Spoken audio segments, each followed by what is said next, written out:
To Defense Secretary Sir and Dixit Sir.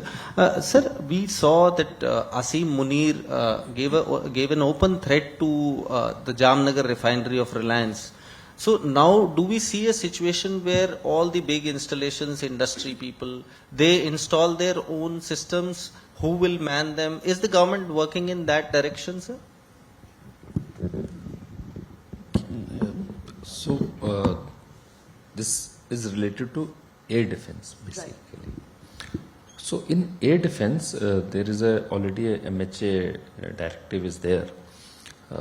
So for small drones, which are originating within the country, okay, small. So like you have a theater, you have a stadium, or you have a airport. So the drones come. It is more and to create nuisance and maybe later on some damage. So for that. They will have to install their own, but something which is coming from across the border.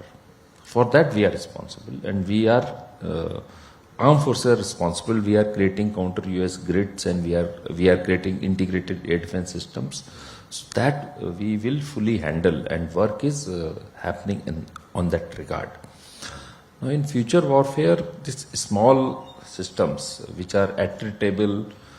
Also will be used, and high performance systems, high cost systems also will be used. So there will be full spectrum.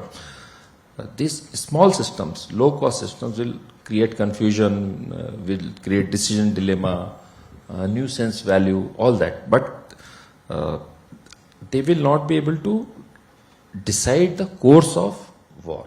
That is what we feel at this stage. If some new technology comes up after 5 years, then we will change our opinion. But today, this is our opinion. But they are required to create multiple confusion in enemy's mind and in his cognition. So I think people will have to install anti-drone systems which are against drones which create nuisance. Actually, people are doing it, and I think that is the internal disturbance is what you're talking about. Yes, internal disturbances. Right. And to the private sector also, I'd like to ask this question. Are they coming up in the private sector, anti-drone technology? And how soon and should the private enterprises look at it, that we will need these soon? No, so, we've been tracking what's happening in Sindoor and, what's happening around the world. And clearly air defense is something that we are invested into.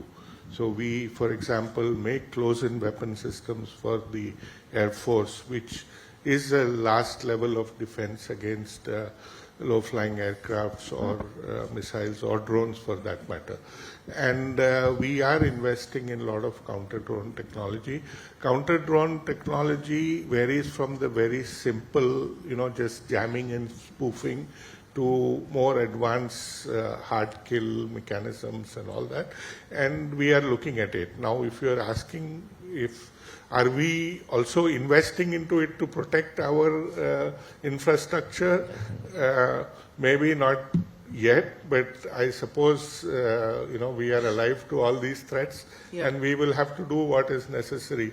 How that mechanism works, whether it's through a government-run shield or it is something that, we have to invest into, I suppose these doctrines will evolve and we will respond to it. The Defense Secretary? So the Prime Minister already has announced on Independence Day what he calls the Sudarshan Chakra mission, and that is meant to combine both air defense with offensive capabilities. Work has started on essentially adding value to the multi-layered air defense system that we already have with more modern technologies. That will take some time, and it will involve a mix of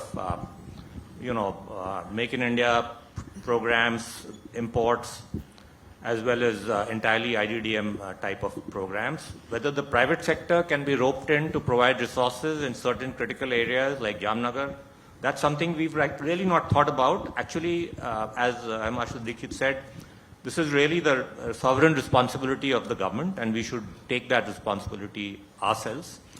I think that we have a committee under the chairman DRDO and under the co-chairmanship of Marshal Dixit to look at preparing some kind of a DPR or at least a feasibility report of what we can do when it comes to this mission that the Honorable Prime Minister has already announced.